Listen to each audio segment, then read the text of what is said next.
Perhatikan bahwa selama ini kita tidak sadar.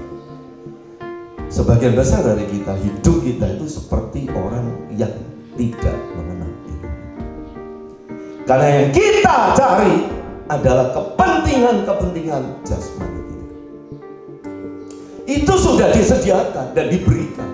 Kenapa saudara harus minta? Saudara pikir Matius pasal 7 ketika Yesus berkata, mintalah kamu akan mendapat, cari kamu akan mendapat, minta kamu akan diberi, ketuk pintu akan dibuka. Saudara pikir itu masalah jasmani?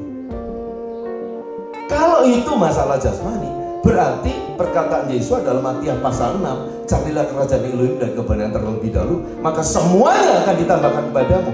Itu semua bertentangan dengan Matius pasal 7. Bagaimana sesuatu yang dijamin oleh Yesus pasti diberikan Bapa kepada kita, yaitu semua kebutuhan jasmani kita, itu dijamin pasti diberikan.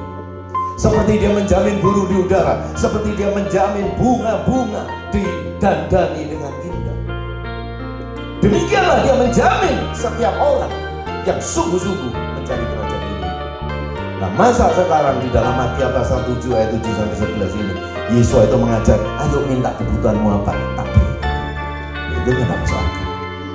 Betul nggak?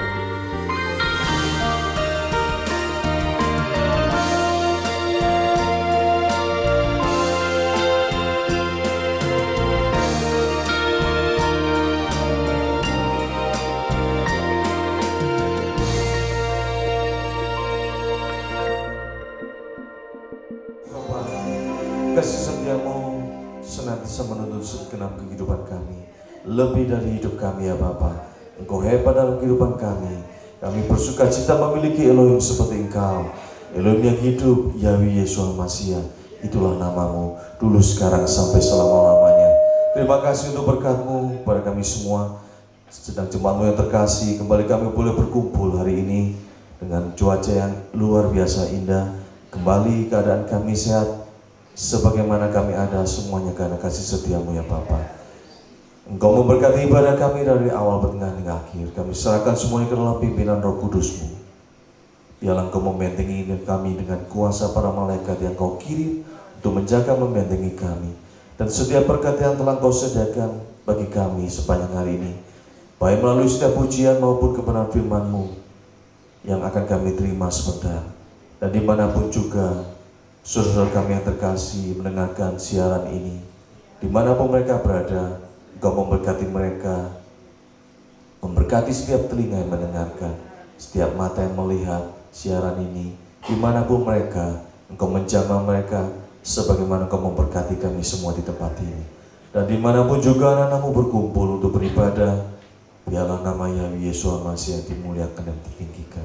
Terima kasih ya Bapa, kami siap memulai ibadah kami di dalam satu nama Yahweh Yeshua Mashiach. Haleluya, amin. Shalom selamat pagi, kembali bertemu dalam kasih Yeshua Mashiach. Segala puji syukur hanya bagi-Mu Yesus.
segala musuh yang hanya bagi Yesus kita. Kita akan siapkan hati kita dengan firman. Ajaib kau Yesus penuh kuasa.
akan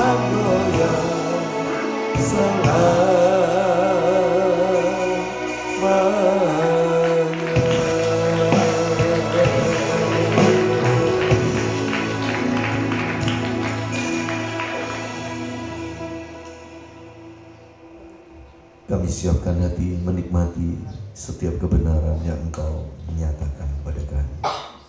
Setiap pribadi kami, Engkau berurusan dengan kami oleh Roh-Mu, ya Bapa. Engkau memakai kata-kata manusia yang penuh dengan kekurangan, tetapi Engkau mengubahnya menjadi berkat. Terima kasih. Darah anak domba Elohim membungkus kami, melindungi kami.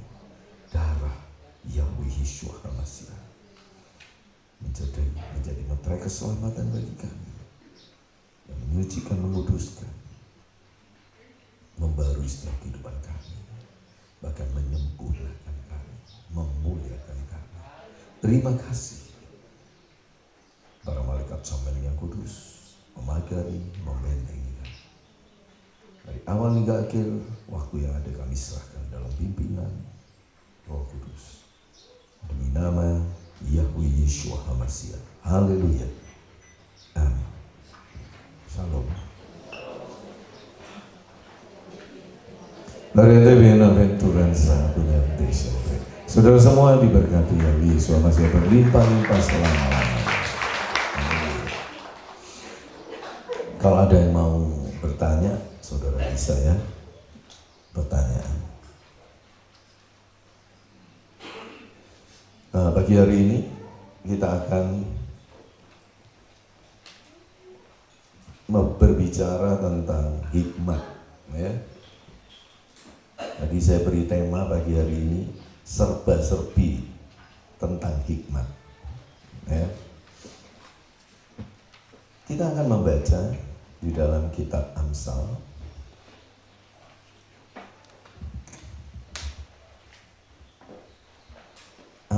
pasal 2.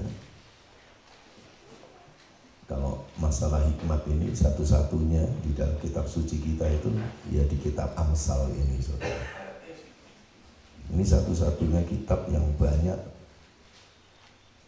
menulis tentang hikmat. Nanti kalau di kitab Perjanjian Baru itu kitab Yakub ada, tapi tidak banyak. Amsal pasal 2 saya akan bacakan ayat 1 sampai ayat 6. Semua ya baca kitab sucinya. Hai anakku, jikalau engkau menerima perkataanku dan menyimpan perintahku di dalam hatimu, sehingga telingamu memperhatikan hikmat, dan engkau mencenderungkan hatimu kepada kepandaian, iya, jikalau engkau berseru kepada pengertian dan menunjukkan suaramu kepada kepandaian, jikalau engkau mencarinya seperti mencari perak dan mengejarnya seperti mengejar harta terpendam, maka engkau akan memperoleh pengertian tentang takut akan Yahweh dan mendapat pengenalan akan Elohim. Karena Yahweh lah yang memberikan hikmat. Dari mulutnya datang pengetahuan dan kepandaian. Sekarang kita buka pasal 3 ya, sebelahnya itu ya. Ayat 13 sampai 18. Berbahagialah orang yang mendapat hikmat, orang yang memperoleh kepandaian, karena keuntungannya melebihi keuntungan perak dan hasilnya melebihi emas. Ia lebih berharga daripada permata, apapun yang kau inginkan tidak dapat menyamainya. Umur panjang ada di tangan kanannya, di tangan kirinya kekayaan dan kehormatan. Jalannya adalah jalan penuh bahagia, segala jalannya sejahtera semata-mata. Ia menjadi pohon kehidupan bagi orang yang memegangnya. Siapa yang berpegang padanya akan disebut berbahagia. Kita buka pasal 4 ayat 7. Pasal 4 ayat 7. Permulaan hikmat ialah perolehlah hikmat. Dan dengan segala yang kau peroleh, perolehlah pengertian. Ini penting ya, ayat 7. Permulaan hikmat ialah perolehlah hikmat, ya. Sekarang kita baca pasal 8. Saya bacakan dulu ya. Pasal 8 ayat 11 dan 12. Karena hikmat lebih berharga daripada permata, apapun yang diinginkan orang tidak dapat menyamainya. Aku, hikmat, tinggal bersama-sama dengan kecerdasan, dan aku mendapat pengetahuan dan kebijaksanaan. Ayat 22. Yahweh telah menciptakan aku, hikmat, sebagai permulaan pekerjaannya, sebagai perbuatannya yang pertama-tama dahulu kala. Ayat 27, ketika ia mempersiapkan langit, aku di sana. Ketika ia menggaris kaki langit, kaki horizon pada permukaan air samudera raya, ya aku di sana. Ayat 30, aku ada sertanya, serta Yahweh, sebagai anak kesayangan. Setiap hari aku menjadi kesenangannya dan senantiasa bermain-main di hadapannya. Ayat 35, karena siapa mendapatkan aku, mendapatkan hidup, dan Yahweh berkenan akan dia. Tetapi siapa tidak mendapatkan aku, merugikan dirinya. Semua orang yang membenci aku, mencintai maut. Sekarang Matius pasal 7, ayat terakhir. Matius pasal 7, ayat 7 sampai ayat 11, ya, ayat terakhir. Mintalah maka akan diberikan kepadamu, carilah maka kamu akan mendapat, ketuklah maka pintu akan dibukakan bagimu. Karena setiap orang yang meminta menerima, dan setiap orang yang mencari mendapat, dan setiap orang yang mengetuk baginya pintu dibukakan. Adakah seorang daripadamu yang memberi batu kepada anaknya jika ia meminta roti, atau memberi ular jika ia meminta ikan? Jadi, jika kamu yang jahat saja tahu memberi pemberian yang baik kepada anak-anakmu, apalagi Bapamu yang di Syamaim, ia akan memberikan yang baik kepada mereka yang meminta kepadanya. Saudara, Matius pasal 7 ayat 7 sampai 11 itu oleh LAI, ya, diberi judul apa? Perikopnya. Hal pengabulan doa. Nah, itu saya tidak setuju. Itu, ya, hal mencari hikmat, bukan hal pengabulan doa. Hal mencari hikmat. Nah, sekarang tutup kitab suci, saudara. Saudara, kalau saudara membaca tadi Matius pasal 7 ayat 7 sampai 11 tadi, karena diberi judul hal pengabulan doa, di situ Yesus berkata, kalau kamu minta kamu dapat, kalau kamu minta kamu diberi, kalau kamu mencari kamu mendapat, kalau kamu mengetuk pintu-pintu dibuka, kan gitu kan? Lalu kalau bapak di dunia itu anaknya minta ikan, masa dibeli ular? Kalau anaknya minta roti, masa diberi batu? Bapak di dunia ini yang jahat katanya, yang banyak dosa ini, itu aja tahu memberi anak-anaknya pemberian yang baik. Masa bapak yang di Syamaim itu tidak memberikan yang baik ketika anak-anaknya minta? Saudara, perikop ini sudah ditafsirkan dan disalahpahami ratusan tahun, bahkan mungkin hampir 2000 tahun sejak kekristenan ada. Ayat ini disalahpahami. Itu dipikir, nah itu tadi judulnya, hal pengabulan doa. Ketika saudara berdoa, saudara bisa minta apa saja, betul nggak? Nah, ketika saudara berdoa itu seperti orang mengetuk pintu, memaksa terus. Ketika saudara berdoa itu saudara mencari kehendak Elohim. Kalau mencari nanti dapat. Tapi kalau saudara tahu apa yang ingin saudara minta, dikatakan saudara meminta, sehingga saudara pasti akan diberi. Ada orang minta tapi dia tidak tahu pasti, itu namanya mencari, dia pasti dapat. Dan ini nanti diaplikasikan dalam kehidupan sehari-hari, seolah-olah ini berkenaan dengan segala kebutuhan, segala keinginan, segala kepentingan kita yang sifatnya lahiriah. Itu kesalahannya yang terbesar selama ribuan tahun. Pagi hari ini kita akan belajar. Kalau Yesua berkata, Bapa Syamaim tahu memberi yang baik kepada anaknya ketika dia meminta. Apa yang baik itu menurut saudara?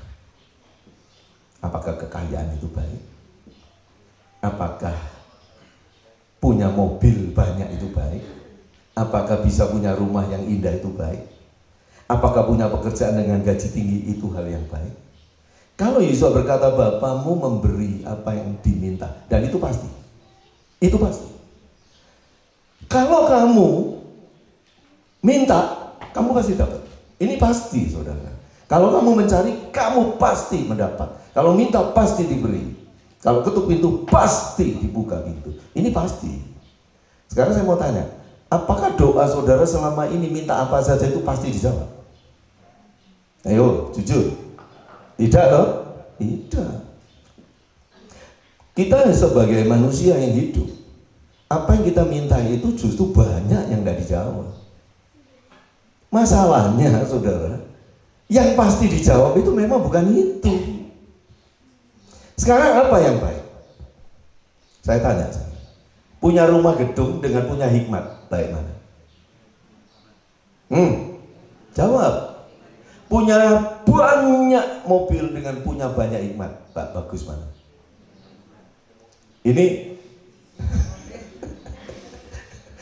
Ini berdasarkan ayat-ayat yang kita baca, bukan berdasarkan keinginanmu.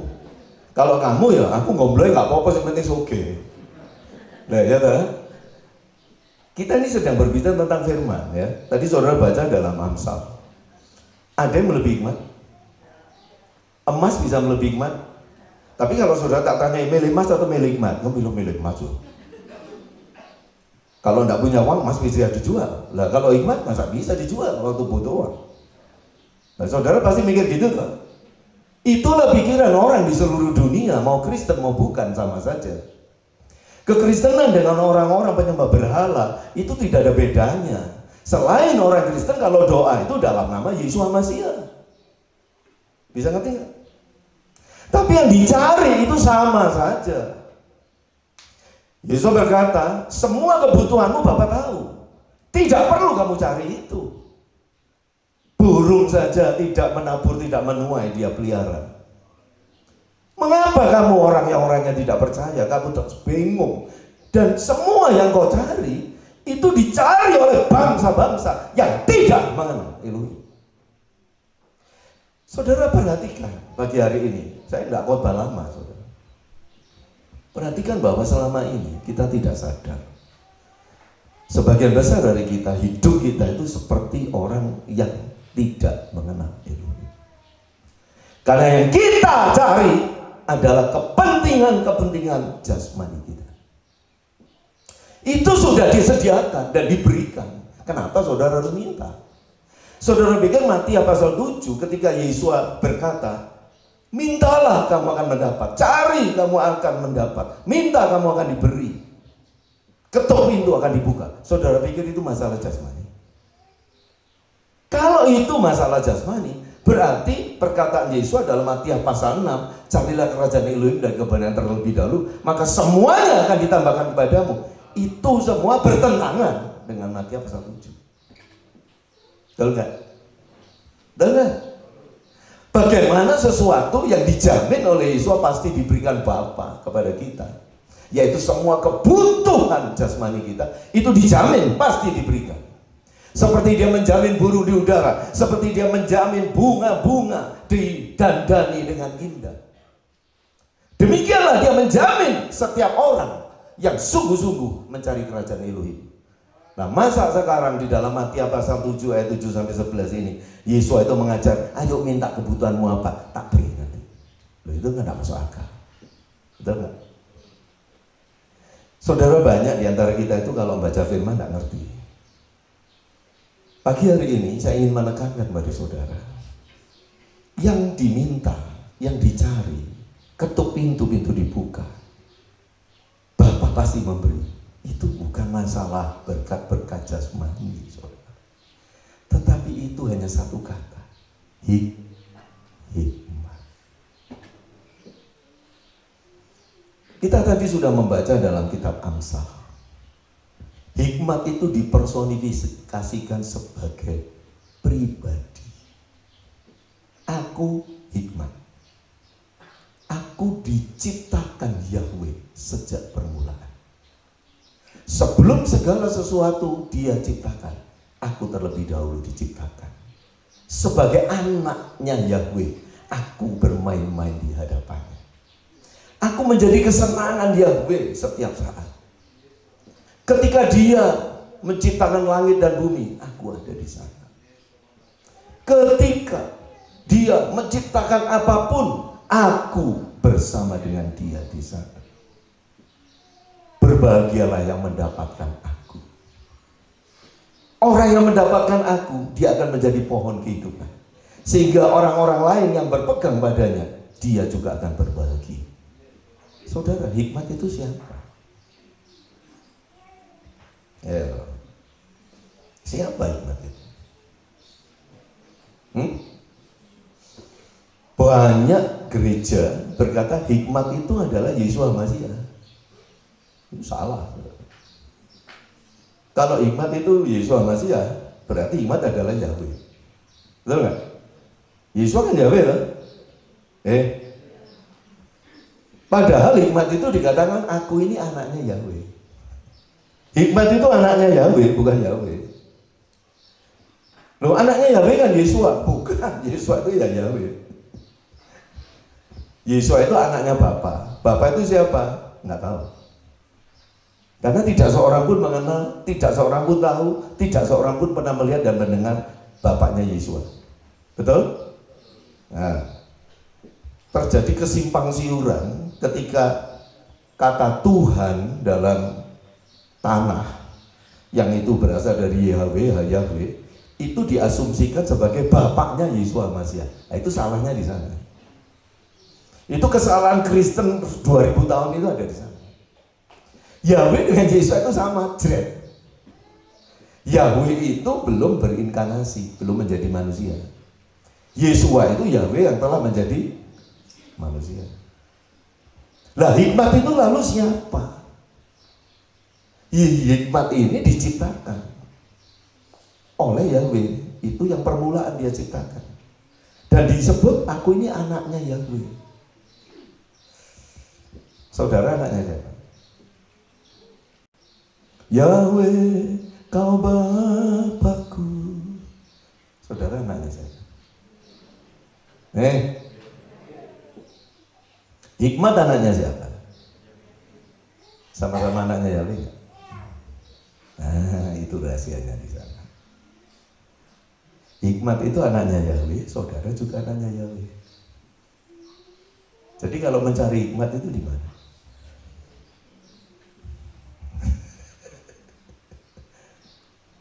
Kalau mencari hikmat di mana? Hikmat kan anaknya Yahweh, saudara anaknya Yahweh. Lalu carilah hikmat. Ya, caranya bagaimana? Perolehlah hikmat. Loh, lucu ya caranya ya. Kalau mencari pacar caranya apa? Ya keliling kota, keliling mall, lihat di sekolah-sekolah. Siapa tahu ada yang cocok.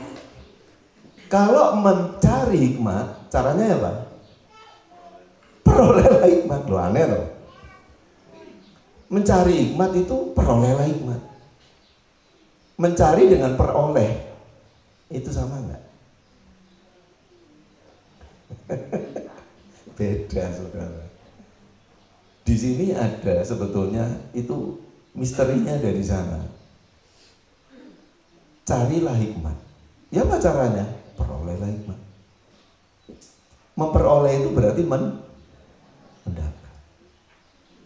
Artinya kalau saudara mencari hikmat, saudara pasti itu akan mendapat. Tidak mungkin tidak. Kenapa? Karena hikmat itu ya saudara sendiri. Masa gak ngerti?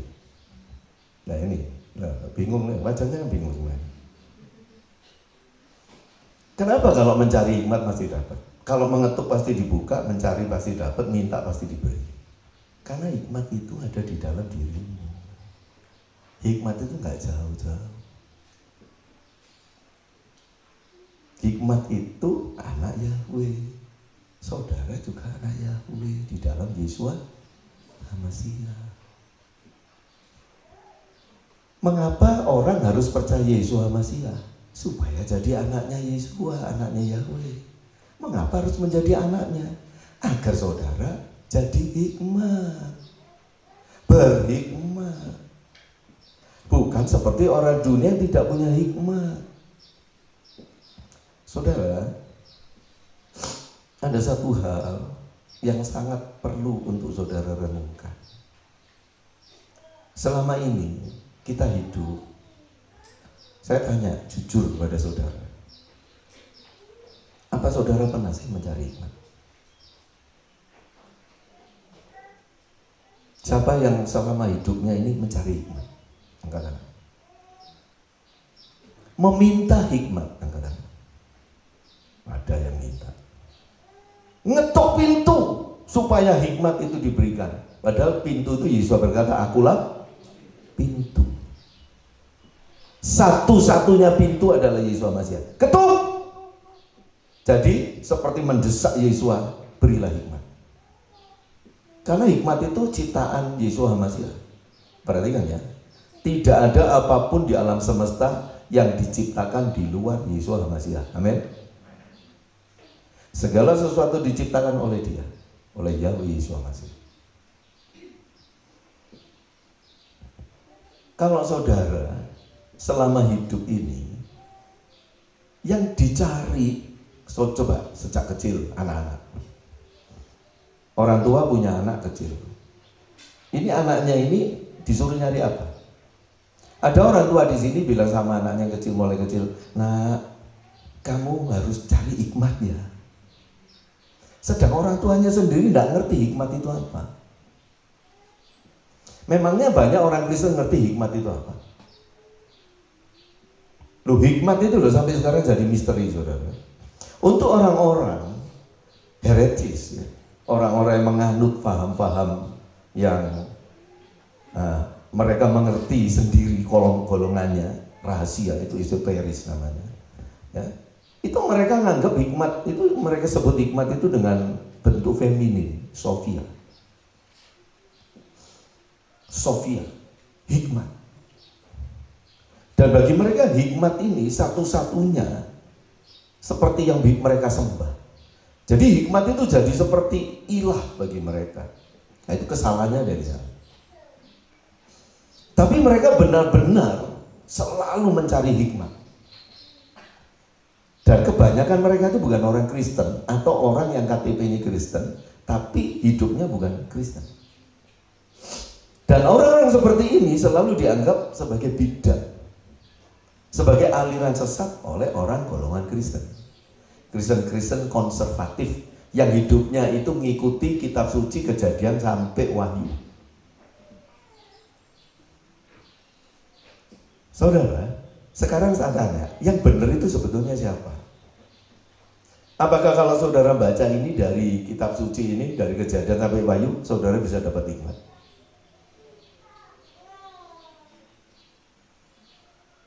Kalau tidak punya kitab suci, bisa nggak dapat hikmat?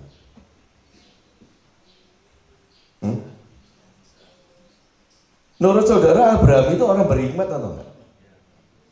Punya kitab suci enggak? Kok tahu? Kok tahu? Kok tahu kalau Abraham enggak punya kitab suci? Hah? Loh Pak, kalau Abraham punya kitab sucinya pasti sampai sekarang ada Pak.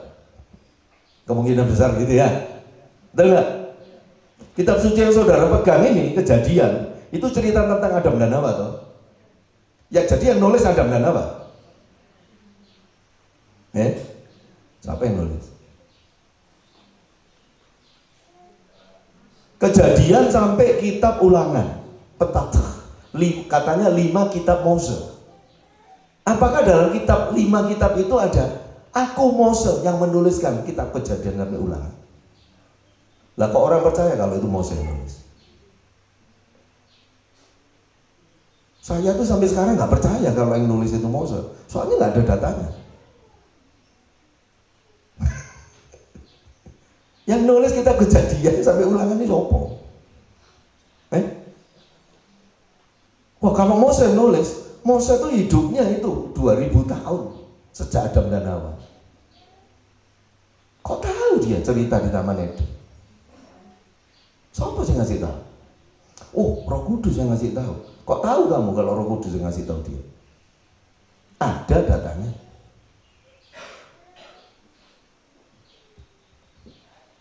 Bagaimana kalau kita kejadian tentang air bah, Nuh? Itu sudah ada sebelum kitab kejadian itu sendiri ditulis. Kitab-kitab orang beragama Sumeria kuno ada tentang satu keluarga yang harus membuat bahtera karena Tuhan yang Maha Kuasa akan menghukum bumi ini dan dia memasukkan binatang-binatang. Itu sudah ada bahkan sebelum kisah Nuh di kejadian. Bagaimana saudara berani berkata itu firman?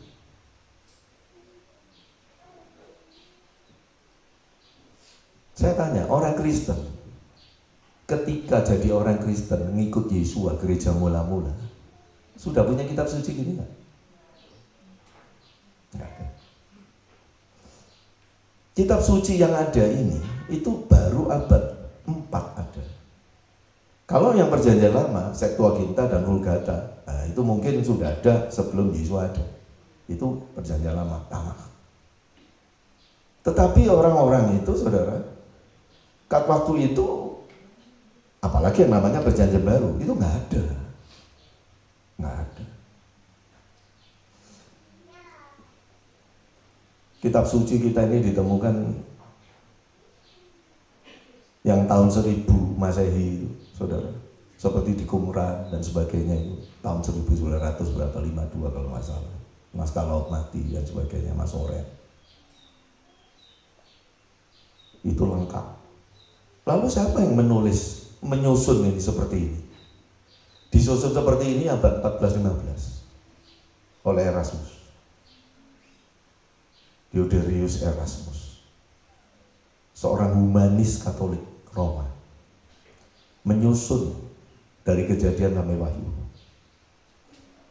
Tetapi sebetulnya masih ada Deuterokanonika, 10 kitab lagi yang oleh orang Protestan itu ditolak. Katanya itu bukan wahyu, otoritasnya tidak sama. Tapi yang nyusun ini Diodorus Erasmus. Apakah dia dipimpin Roh Kudus? Saudara, begitu banyak pertanyaan yang bisa ditanyakan kepada kitab suci kita. Saudara, saya pagi hari ini sebetulnya ingin berbicara sedikit tentang Raja Salomo. Itu sudah lama sekali saya janjikan. Ada hal yang sangat-sangat menarik tapi aneh dalam kekristenan. Coba, mengapa kitab Salomo, Amsal dan Pengkhotbah itu dimasukkan sebagai kanon? Maksudnya dianggap berotoritas sebagai firman Elohim yang diwahyukan oleh Roh Elohim sendiri, sehingga dimasukkan. Mau orang Roma Katolik maupun orang Protestan, Pentakosta, semua mengakui kitab Amsal, Pengkhotbah itu sebagai kanon, ya. Sesuatu yang ditetapkan. Jadi kanonisasi itu garis lurus yang ditetapkan sebagai sesuatu yang berotoritas. Itu istilah kanonisasi, itu artinya seperti itu. Padahal tokohnya yang menulis Amsal itu, yaitu Salomo, itu matinya itu penyembah berhala. Betul nggak? Betul nggak? Istrinya 1000.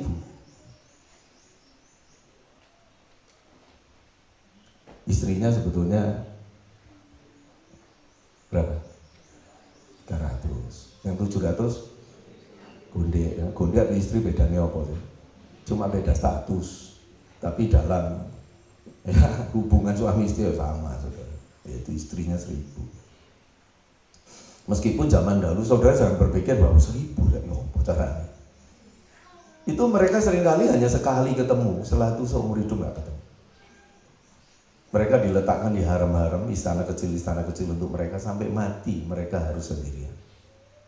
Itu hanya sebagai suatu kontrak politik, perjanjian politik, supaya tidak ada negara yang berontak. Jadi ketika Salomo itu mengalahkan kerajaan A, maka anaknya raja itu atau cucunya diambil jadi gondek. Begitu terus. Jadi 1000 itu tidak terus 1000-1000-nya itu terus ketemu sama Salomo, tidak. Ya banyak orang mengira kok Salomo cek kuat ya jadi wong lanang. istrinya 1000. Nah, orang itu nggak ngerti sejarah, ya, nggak ngerti sejarah. Mau jamune apa ya? Dijamoni apa ya? Salomo itu enggak, saudara. Itu sebabnya dalam kitab Kidung Agung, Salomo itu hanya berbicara tentang seorang gadis yang dia cintai satu-satunya, yang bernama Sulami. Jadi Salomo itu bukan Don Juan atau apa itu mata keranjang, lalu dia senang sama cewek. Kagak, dia tidak seperti itu. Itu yang perlu saudara pahami pertama tentang Salomo, ya. Tetapi yang aneh adalah pemahaman orang-orang Kristen bahwa Salomo itu memang istrinya 1000.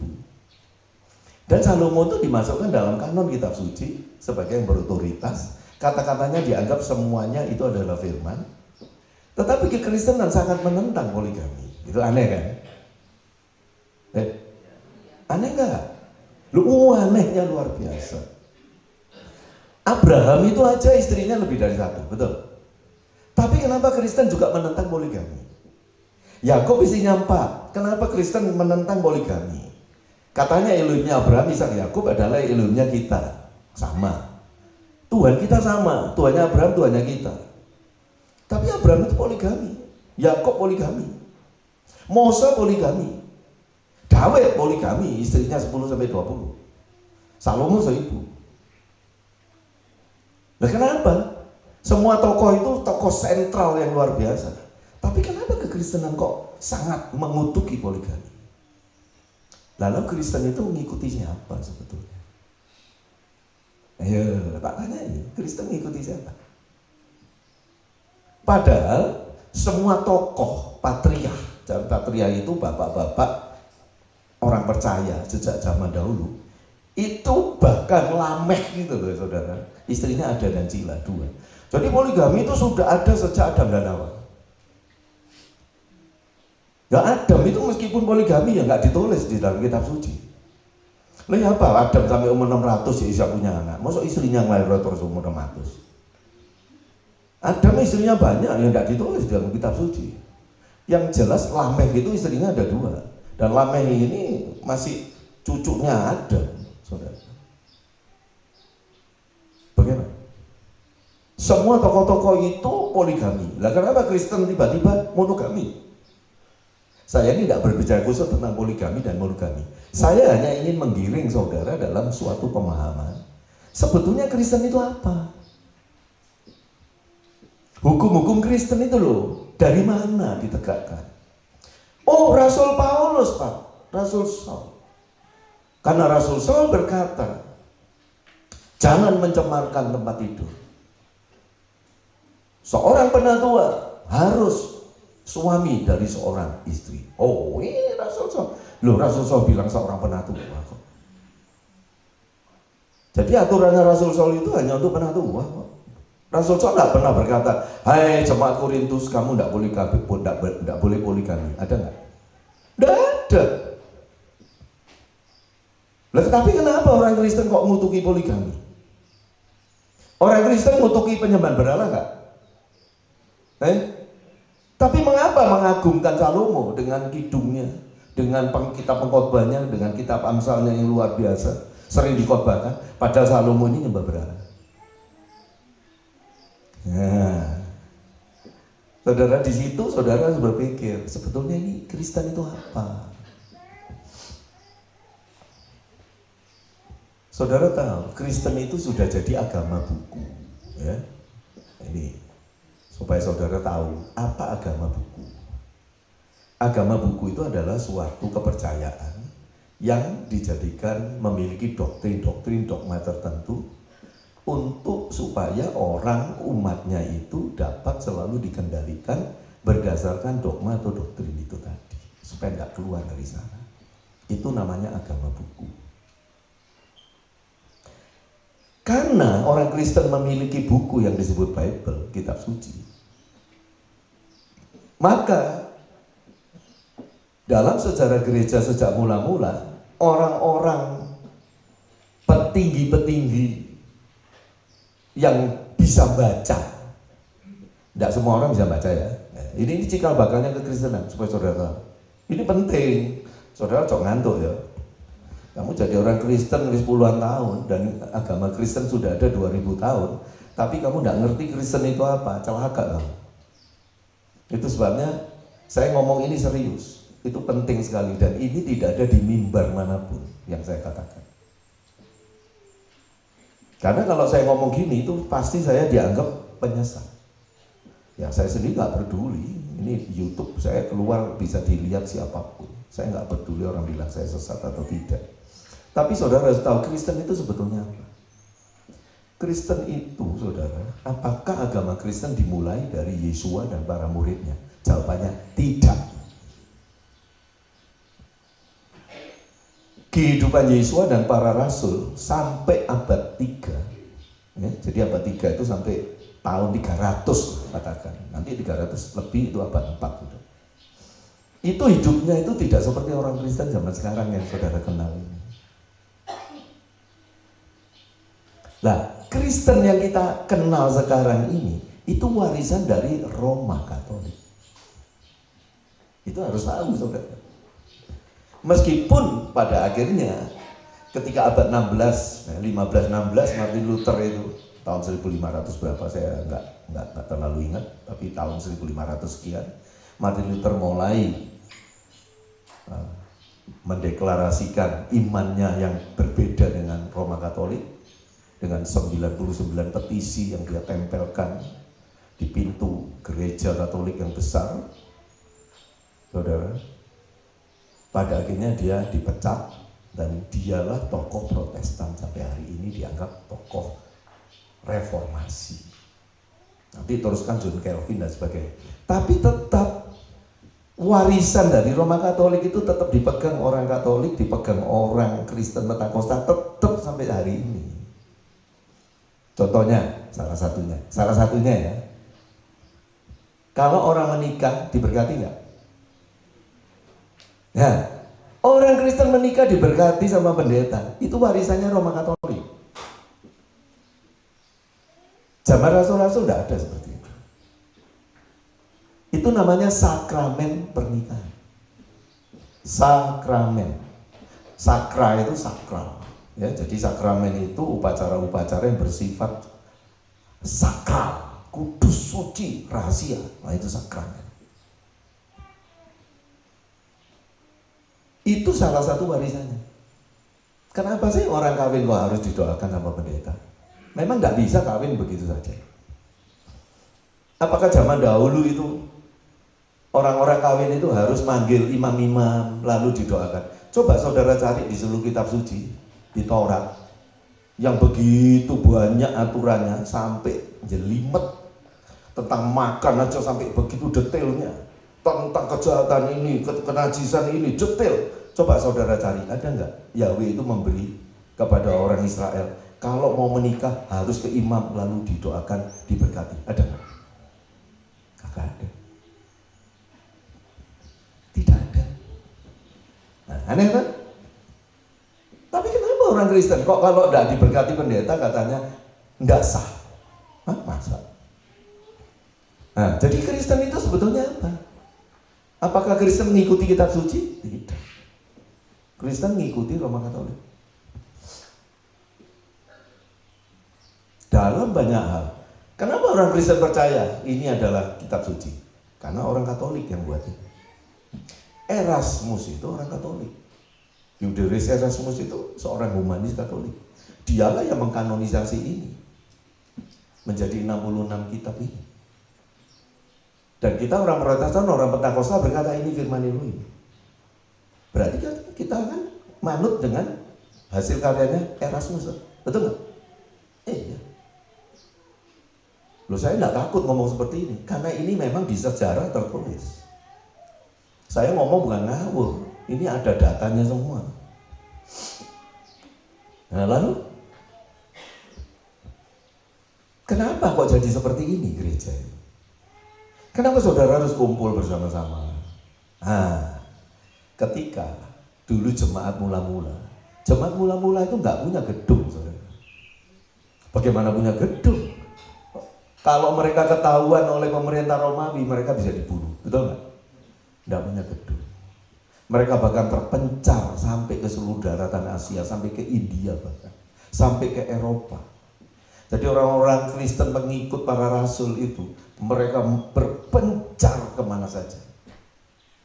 Dan mereka hidupnya nggak seperti kita seperti ini sekarang, tidak. Mereka nggak ada ibadah, mereka hanya ada ibadah waktu itu di hari Sabat, saudara, di Yerusalem. Karena waktu itu orang-orang Kristen itu pertama kan orang Yahudi, ya. Gereja mula-mula itu orang Yahudi. Mereka biasa di hari Sabat itu selalu beribadah di Bait Suci di Yerusalem. Nah, ketika mereka percaya kepada Yesua, mereka gabung dengan orang Yahudi yang belum percaya Yesua, Yudaisme, beribadah di hari Sabat itu di Bait Suci. Tetapi karena orang Yahudi juga membenci orang Kristen dan menganggap bahwa orang Kristen ini adalah bidat sesat keluar dari Yudaisme, dan orang Romawi juga marah kepada orang Kristen karena Kristen dianggap tidak mau mengakui kaisar sebagai satu-satunya penguasa, Adon, karena mereka punya Kristus yang lain, yaitu Yesus Kristus itu tadi, Yeshua HaMashiach.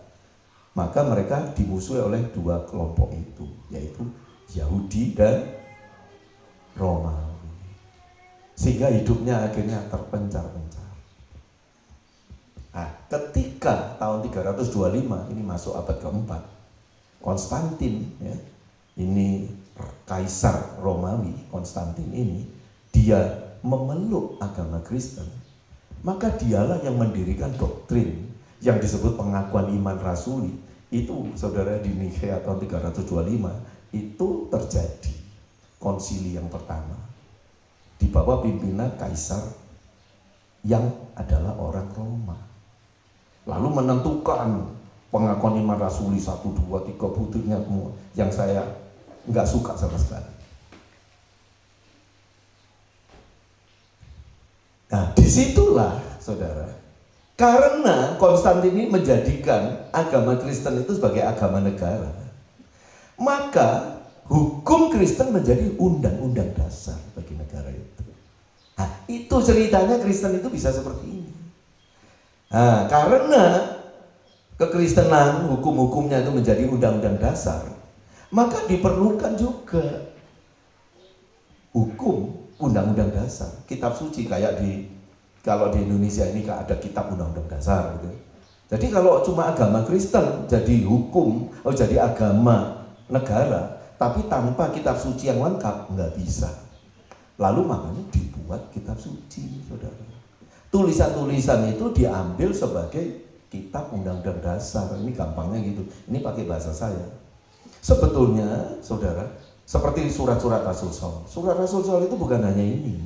Ada ratusan yang lain, lebih, saudara. Kitab Injil bukan hanya 4. Kitab Injil banyak sekali. Bahkan ada Injil Maria Magdalena itu ada. Injil Thomas juga ada. Banyak. Wahyu itu ada beberapa. Bukan hanya Wahyu Yohanes. Tapi mengapa yang dimasukkan itu? Karena menurut Erasmus itulah yang oleh Gereja Roma Katolik akui. Yang tidak membahayakan posisi mereka, yang bisa dijadikan seperti kitab undang-undang untuk bisa mengontrol dan mengendalikan umat Kristen. Sehingga Kristen menjadi agama buku. Tanpa buku yang ada ini, mana pedomannya? Untuk bilang, kamu salah. Kenapa kamu salah? Nggak nurut iman. Nah kayak gitu kan? Nah enak dong kalau ada buku. Padahal kalau saudara lihat, apakah buku ini dari Kejadian sampai Wahyu itu benar-benar ditaati semuanya oleh orang Kristen? Jawabannya tidak. Tapi kenapa tetap ini dianggap sebagai firman? Nah jawabannya ada di dalam otoritas Gereja Katolik untuk menafsirkan. Hanya paus yang punya kuasa untuk menafsirkan apapun yang tertulis dalam kitab suci. Jadi kamu orang awam tidak boleh baca kitab suci karena kamu tidak akan mengerti, nanti sesat. Jadi zaman dahulu itu orang awam tidak boleh baca kitab suci. Itu sebabnya Martin Luther ketika reformasi terjadi, dia mencetak kitab suci dalam bahasa Jerman dan bahasa Inggris. Lalu supaya orang awam semuanya bisa membaca kitab suci. Tetapi justru disitulah terjadi kekacauan yang luar biasa sehingga menimbulkan denominasi yang begitu banyak ribuan. Karena apa? Ketika orang bisa membaca kitab suci, maka orang akan melihat, loh hukumnya ada gini, hukum tentang makanan ada, pernikahan ada, yang lain ada, poligami ada, monogami ada di Rasul SAW. Loh, akhirnya gereja itu macam-macam sampai hari ini. Nah, ini garis besarnya ya, supaya tahu ya. Sudah paham? Ada yang mau tanya? Ya, ini kuliah saudara. Ini kuliah. Kuliah ke doktor teologi itu nggak mungkin diterangkan seperti saya terangkan saudara. Nggak ada. Mereka itu kan hanya mengikuti program dari gurunya. Programnya ini ya sudah disetir lah, itu bagian dari juga mengendalikan orang-orang yang disebut Kristen itu tadi. Jadi saudara, agama apapun itu cenderungnya tuh pasti lari ke situ. Di mana petinggi-petingginya yang bisa baca tulis dan sebagainya, yang bisa menguasai, yang bisa menafsirkan, itu ingin mencengkeram umat manusia untuk dijadikan budak mereka di dalam mentaati, ya, dalam suatu konteks rohani. Kamu kalau enggak gini, kamu enggak rohani. Kalau kamu mau rohani, kamu harus gini. Kalau kamu berbuat ini, lah kamu masuk surga. Bisa ngerti ya? Kalau kamu gini, neraka kamu. Jadi orang itu dibuat takut. Kalau kamu berbuat ini, ada upahnya. Nah, orang diberi imbalan. Inilah mental orang beragama. Dan itu juga sampai sekarang ada pada saudara. Wah, kalau aku sudah setia, aku pasti diberkati. Apa yang Yahweh kasih kepada aku? Aku sudah perpuluhan, aku nanti diberkati. Itu mental penyembah berhala. Itu sudah diwariskan ribuan tahun ini oleh gereja yang namanya Gereja Roma Katolik. Ada orang bilang gini, orang Kristen itu berasal dari Gereja Roma Katolik. Memang iya. Tapi Kristen yang sejati bukan dari Roma Katolik. Kristen yang sejati adalah pengikut Yesus, pengikut para rasul yang terus ada sampai hari ini. Tetapi mereka tidak terdaftar dalam denominasi gereja manapun. Apakah saya menerima warisan Katolik? Tidak. Sama sekali tidak. Kalau ada orang bilang, semua gereja Kristen, semua orang Kristen, itu asalnya dari Katolik. Keliru. Katolik baru abad keempat. Dan Katolik itu terus disempurnakan sampai 5-6 abad, terus sampai abad 16. Dan bahkan orang Katolik tidak punya kitab suci perjanjian baru kanonik, kitab kanonik. Itu baru abad 16 oleh Erasmus. Jadi orang Katolik sendiri dulu hidupnya menurut tuntunan kitab suci apa? Itu sebabnya mereka senang dengan Deuterokanonika, apokrif itu, 10 kitab yang tidak diterima oleh orang Protestan. Nah, Katolik itu sebabnya selalu banyak cara-cara mereka ibadahnya itu berdasarkan adat istiadat, sinkretisme, gabungan dengan agama-agama di mana mereka tinggal, lalu juga warisan-warisan budaya, lalu adat istiadat nenek moyang. Itu digabung semua. Itu sebabnya saudara jangan heran kalau romo-romo Katolik sampai hari ini itu melihara keris-keris yang sakti. Lalu di malam bulan Suro dimandikan. Loh, ini ya sungguh. Bagi mereka itu bukan okultisme. Nah, Katolik itu memang gitu. Nah, orang Kristen itu bukan mengikuti Katolik, saudara. Sekalipun banyak hal dalam kekristenan yang mengikuti Katolik, lah itu salahnya sendiri lah mengikuti. Seperti misalkan doktrin Trinitas, Tritunggal. Nah, itu kan doktrinnya Konstantin, doktrinnya Katolik. Bukan doktrinnya para rasul. Tapi orang-orang gereja sekarang yang ikut Tritunggal, Trinitas, bilang itu ajarannya para rasul. Para rasul hanya berkata terpujilah Elohim, Bapaknya Yesus Masiah. Dan terpujilah Yesus Masiah Adonai. Rasul-rasul pernah berkata terpujilah Roh Kudus?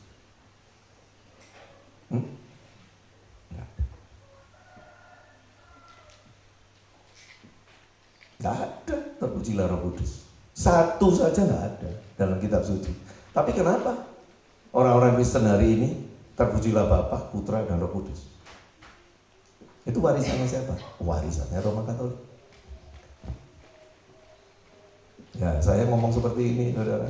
Lalu apakah Pak Elisa tidak percaya bahwa ada Bapa? Ya percaya. Yesus berkata, Bapakku yang di zamani selalu mendengarkan aku. Ya percaya ada Bapa. Sedang hubungannya Yesus dengan Bapa. Dudu urusanmu. Wes. Saya tuh heran sama orang-orang yang sok ngeminter. Oh, Yesus ini dengan Bapa itu satu, itu maksudnya gini loh, gini. Dia sehakikat dengan Bapa. Bapa tidak lebih tinggi dari dia. Yesus sebagai anak tidak lebih rendah dari Bapa. Loh kok bisa saya ngomong kayak gitu? Kok sok pinter, saudara? Saya tuh nggak berani sama sekali ngomong seperti itu. Saya percaya Yesus itu punya Bapa. Mau dia berdoa kok Bapa, ya toh? Bapakku, dia bilang. Dan bapaknya itu tidak sama dengan bapaknya kita. Yesus tidak pernah bilang bapak kita, tapi bapakku, bapakmu. Beda loh bapaknya. Karena bapakmu itu Yesua Masiha, Yahweh itu. Sedang bapaknya Yesua Masiha bukan Yahweh. Siapa? Transenden, tidak diketahui. Tidak seorang pun pernah mengenal dia. Yang mengenal Bapa itu hanya anak. Dan anak ini yang bisa memberikan kepada orang-orang yang dia inginkan untuk dapat mengenal Bapa. Bapa tidak bisa dikenal dengan doktrin-doktrin seperti itu. Jadi bapaknya Yesus namanya siapa? Gak punya nama. Nama itu kan hanya penting ada di dunia. Itu sebabnya ketika manusia diciptakan ada namanya Adam, Hawa. Lalu ketika Sang Putra, yaitu Sang Firman datang kepada manusia, dia harus punya nama, yaitu Yahweh itu namanya. Tapi bapaknya yang kekal itu siapa namanya? Nggak ada yang tahu. Nanti saja kalau kepingin tahu namanya siapa. Di kitab Wahyu dikatakan untuk orang yang menang dan setia sampai akhir, di dahinya akan tertulis nama Bapakku, namaku yang baru, dan namanya mereka sendiri yang baru. Betul? Tunggu aja. Yahweh itu bukan namanya bapaknya Yesua. Yahweh itu kan Yesua. Oh, Yesua itu artinya adalah Yahweh penyelamat kok. Ya Yahweh itu Alfa dan Omega. Yesua yang awal dan yang akhir sama. Yahweh itu Yesus. Nah, saudara. Nah, sekarang saya kembali. Salomo. Menarik nggak cerita tentang Salomo? Bagaimana saudara bisa percaya kepada tulisan yang dikatakan hikmat itu dari seorang penyembah berhala? Kok bisa ada seorang yang matinya sampai menyembah berhala, ngikuti istrinya yang adalah anaknya Fir'aun, yang sangat dia sayangi, dan ini satu-satunya istri yang dia buatkan kuil penyembahan berhala kepada Dewa Ra, Dewa Matahari, kuil yang terbesar. Dan dia di usia lanjut, dia sujud menyembah di kuil itu bersama istrinya, anaknya Fir'aun. Bagaimana saudara bisa tetap percaya kitab Amsal itu adalah firman? Nah, di sini jawabannya. Sini jawabannya. Saya tadi katakan tidak ada satupun tokoh kitab suci yang pernah menulis tentang hikmat kecuali Salomo. Ya, ingatkan ya. Kenapa Salomo akhirnya jadi sesat? Jawabannya gampang. Dia mencari hikmat. Itu benar. Dia mencari hikmat itu benar. Manusia hidup itu satu-satu yang perlu dicari, perlu diminta, perlu ketuk minta itu hikmat. Bukan cari kerjaan, bukan cari uang, bukan cari utangan. Tidak ada yang dibutuhkan manusia melebihi hikmat. Bahkan emas, permata, perak tidak bisa dibandingkan dengan hikmat. Itu sebabnya Salomo itu mencari hikmat luar biasa. Tetapi mengapa dia menyembah berhala? Karena dia mencari hikmat di luar Yahweh Yesus Al-Masih. Itu jawabannya. Seperti saya katakan tadi, para penyembah Sofia, yaitu hikmat, mereka akhirnya menjadi sesat karena menjadikan hikmat itu sebagai Tuhan mereka. Padahal hikmat itu adalah ciptaan dari Yeshua HaMashiach yang disebut anak Yeshua, anak Yahweh. Sama dengan ketika saudara dan saya percaya kepada Yeshua, kita juga dijadikan anak-anak Yahweh, anak Yeshua. Kita ini anaknya Yeshua, kita juga tunangannya, kita mempelainya, kita dombanya. Semua itu kan hanya istilah, saudara. Jangan saudara pikir, oh kita, Pak Elisa salah, kita ini bukan anaknya Yeshua. Tuh, kalau bukan anaknya Yeshua, kamu anaknya siapa? Istilah anak di sini itu bukan kayak saya punya anak Yoel, punya anak Devi, punya anak Zaron, bukan. Anak di sini itu artinya berasal, lalu yang berotoritas, itu artinya anak. Saya anaknya Yeshua, berarti saya ini berasal dari dia, dan dialah otoritas tertinggi dalam hidup saya. Itu artinya kita itu anaknya dia. Salomo itu menjadi sesat bukan karena dia tidak punya hikmat, tapi karena dia punya hikmat, tapi dia belum sampai kepada suatu pengertian. Memang dia berkata hikmat itu diciptakan Yahweh. Dia bilang aku hikmat diciptakan Yahweh, tapi dia tidak ngerti yang dia omongkan itu. Dia tidak ngerti baik-baik. Bagi dia Yahweh itu yang ada. Ya, dengarkan ya. Yahweh itu yang ada. Loh, Yahweh itu kan yang ada loh. Aku ada ya aku ada. Apa Salomo tidak ngerti? Ngerti dia. Lalu yang ada, hikmat itu adalah ciptaan yang ada. Jadi mencari hikmat berarti sama saja dengan ingin menyatukan diri dengan yang ada, yaitu Yahweh itu sendiri. Tapi lalu mengapa dia itu kok sujud kepada dewa? Karena dia menyamakan Dewa Ra dengan Yahweh itu sendiri. Yang ini nanti diteruskan oleh gereja Roma Katolik melalui penyembahan Dewa Matahari, Sol Invictus, di hari Minggu. Ketika Kaisar Romawi Konstantin itu memaknai Yahweh sebagai Dewa Matahari, maka ibadahnya hari Minggu, hari matahari. Jadi itu ada napatilasnya semua. Jadi orang Kristen sekarang ini, saudara, tanpa dia sadari, sebetulnya pengikutnya Salomo. Karena menyembah Dewa Matahari. Dewanya orang Mesir. Jadi bingung kan? Jadi bingung kan? Saya senang kalau saudara bingung. Sebab kalau saudara tidak bingung, saudara merasa baik-baik saja. Ketika saudara bingung, saudara akan mencari kebenaran. Lalu, kalau saudara seperti Salomo, buktinya gereja tidak pernah menyingkirkan kitab Salomo. Saudara boleh saja berkata menyembah Yahweh atau menyembah Yeshua HaMashiach, tapi Yeshua berkata di dalam Matius pasal 7, di akhir zaman ketika Yeshua itu menjadi hakim raja, banyak ketika pintu kerajaan Elohim sudah tertutup, banyak orang itu berteriak menutup pintu, aku ini mengenal engkau Yahweh, aku mengenal engkau Adon, aku mengenal engkau Tuhan, aku ini memberitakan firman-Mu, aku menyembuhkan orang sakit, aku ngusir setan demi nama-Mu. Yeshua bilang, aku tidak kenal kamu, kamu semua pembuat kejahatan. Bagaimana? Bagaimana? Hanya karena orang Kristen sampai 2000 tahun selalu berkata tidak ada juru selamat selain Yeshua HaMashiach, selain Tuhan Yesus, itu bukan berarti bahwa mereka kenal kepada Yeshua HaMashiach.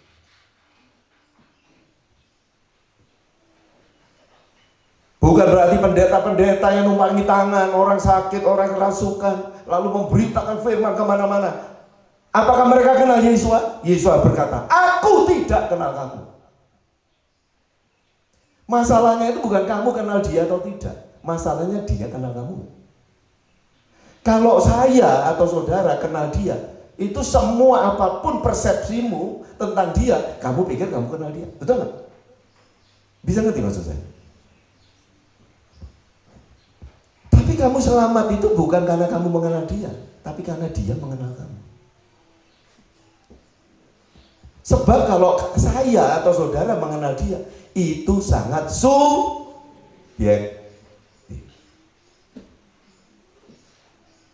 Agak berat kuliahnya begini. Agak berat. Nanti minggu depan tanya ya, kalau nggak mengerti saya mau akhiri soalnya.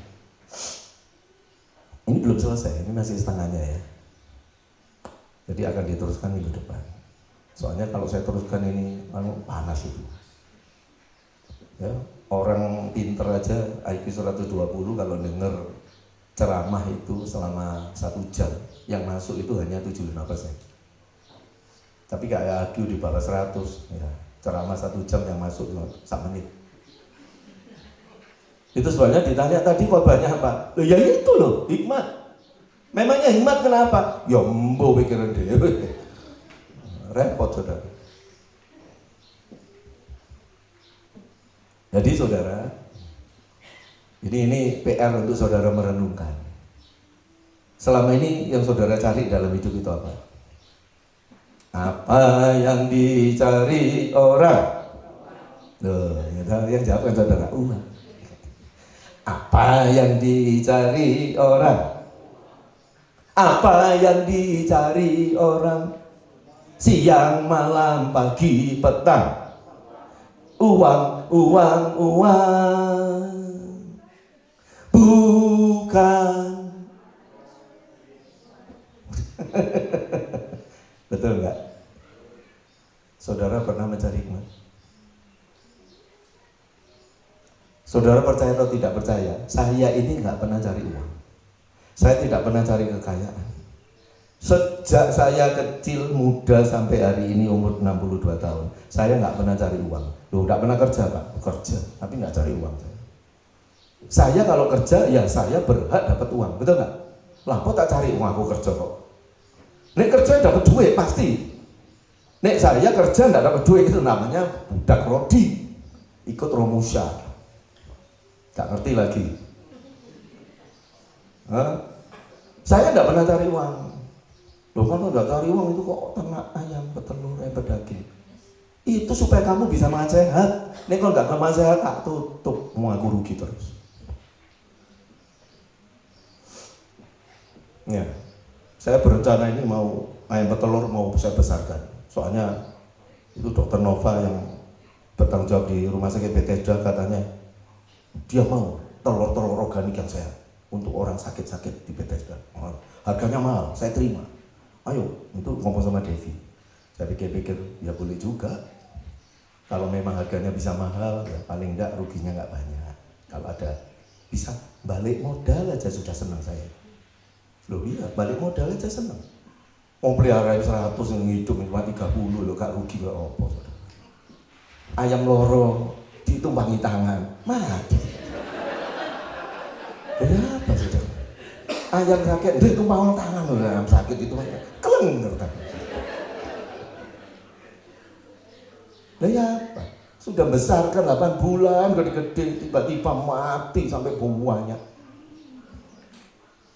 Loh, mau untung di mana? 40 ekor sisa, telurnya 30, kadang 20. Yang lain demonstrasi, unjuk rasa. Aku udah ngendok terus, kapan aku mengandok? Itu sebabnya mereka seringkali kalau terlambat ngambil telur, dimakan itu telurnya. Dimakan. Saudara pikir saya ternak ayam telur itu kandang baterai itu satu-satu. Kalau telur, dia nelor lalu telurnya gelundung ke depan. Dia cuma lihat telurnya ngiler-ngiler, gak bisa. Saya enggak mau gitu, itu sangat tidak hewani. Enggak gitu. Kandangnya besar, dia telur, diinjak-injak bisa dimakan, sering dibuat bancaan loh saudara. Dia bilang enak, hasil kerja kerasku dimakan manusia terus. Kita ya sekali-sekali mau, lah masa saya mau ngelarang. Saya lihat itu ya tak diem, no, ya wis kamu memang dokmu ya, kamu punya hak lah makan. Loh, saya kan enggak mau itu, enggak hewani nanti. Lagi pula di kandang baterai itu stres ayamnya. Telurnya nanti getarannya tidak bagus. Loh ya sungguh. Loh saya tuh sampai idealisnya itu sampai seperti itu. Itu sebabnya saya bilang saya nggak bisa untung sama sekali. Rugi yo. Jadi saya nggak cari uang itu saudara. Jangan salah paham. Ayam pedaging juga gitu sama. Ternak ayam pedaging 100 ekor, nanti sisanya cuma 70, yang 30 mati. Ya pondok loro kata kayak obat. Karena setiap obatnya ayam itu berbahaya untuk manusia. Itu. Yang di luar sana, obatnya, antibiotikanya luar biasa banyaknya. Pemicu untuk telurnya banyak, supaya cangkangnya keras dan sebagainya. Itu obatnya puluhan macam, saudara. Dan semua obat itu untuk binatang, bukan untuk saudara. Masalahnya binatangnya kamu makan. Itu yang saya nggak mau. Itu sebenarnya tidak bisa untung. Mungkin saya bisa ternak itu tidak mati kalau tempat saya luas 1 hektar, saya kasih pagar, lalu akhirnya saya lepas begitu saja. Banyak cacing di sana, banyak tanaman, banyak kumbang, lalu dia makan organik, lalu saya beli jagung, saya beli yang bungkil-bungkil yang bagus, pokoknya tidak makanan pabrikan. Nah, itu mungkin yang hidup banyak. Tapi lah kapan saya bisa gitu, saudara? Bangun tempat kayak gitu. Nah, itu yang paling sehat itu memang seperti itu. Kembali lagi ya. Sejak dulu yang saya cari itu hikmat, saudara. Setiap saat saya duduk sendiri yang saya cari hikmat. Merenungkan kehidupan ini. Cari hikmat itu di mana? Cari hikmat itu di dalam dirimu sendiri. Cari hikmat itu di dalam dirimu sendiri. Dan bisa juga di dalam diri orang yang sudah mendapatkan hikmat. Kamu bisa berguru ke sana. Orang yang sudah mendapatkan hikmat, barang siapa memegang dia, karena orang itu seperti pohon kehidupan, maka dia juga akan hidup dan berbahagia. Masih ingat kata-kata saya 2 minggu yang lalu? Kalau saudara berdoa, itu segera terjawab. Kalau saudara percaya ada duduk di sebelah kanan Bapa, saya juga ada di sana, saudara sebagai jemaat. Tapi kalau saudara percaya kepada saya 100%, maka itu jawaban doanya cepat. Kalau tidak terlalu percaya, tidak cepat.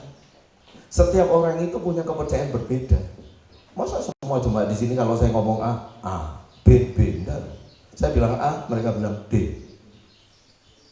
Saya bilang jangan makan ini, kenapa enggak boleh makan ini? Dari kecil aku sudah makan ini.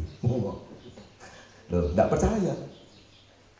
Ya enggak percaya, ya enggak apa-apa. Saya enggak rugi apa-apa, saudara yang rugi. Itu Pak Filemon barusan itu, mana Pak Filemon? Mana Pak Filemon? Oh, Pak Filemon kok noleh kiri kanan Pak? Mana Pak Filemon kok nyari di belakang Pak? Itu belakang itu orang suka. Lupa Pak saya namanya. Pak Filemon ini baru muntah-muntah, kembung perutnya muntah, lalu ya sudahlah buang air. Saudara Noah itu ngomong sama saya, waduh Bapak gini kenapa? Ternyata saudara, saya bilang makan apa? Waduh nggak tahu. Tapi biasanya jemaat kalau ditanya makan apa, enggak makan apa-apa. Itu saya lebih takut lagi. Karena yang saya hadapi ini manusia atau siapa? Kok enggak makan apa-apa bisa hidup gitu. Itu saya, takut gitu. Ya, takut. Saya bilang makan apa? Pokoknya kalau ada orang sakit, yang saya tanya pertama itu makan apa? Lalu minum apa? Pasti itu sudah. Waduh enggak tahu katanya saudara. Tapi ya sudahlah, gitu aja, nggak usah bingung, diminumi oralit aja, bikin sendiri air gula sama garam, dikeroki lah, masuk angin mungkin. Nanti saya ingin tahu makan apa dia. No, nggak tahu, akhirnya besoknya saya tanya, bagaimana? Waduh makan sirsak ya, sirsak 2 dintek no. Oh, kalau 5 Pak itu sehat, kalau 2 nggak sehat. Nah, saudara, kenapa? Karena waktu muda pasti senang sirsat, ya Pak ya?